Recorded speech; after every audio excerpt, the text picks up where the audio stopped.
tayo sa best part. So, 4 na beses tayong bubukakang ganyan. O, ano?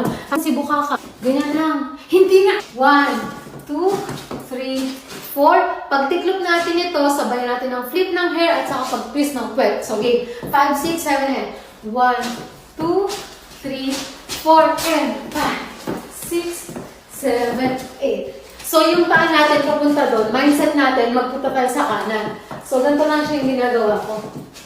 Yan. Yon! You got this! Kaya naman last but not the least, with music. Pero syempre, dagdagan natin ng facial expression. I-feel natin talaga yung tugtog. At saka syempre, dapat confident ka sa gagawin mo. Kasi alam kong kayang-kaya mo yan. So, hindi na natin tatagalin. Let's go!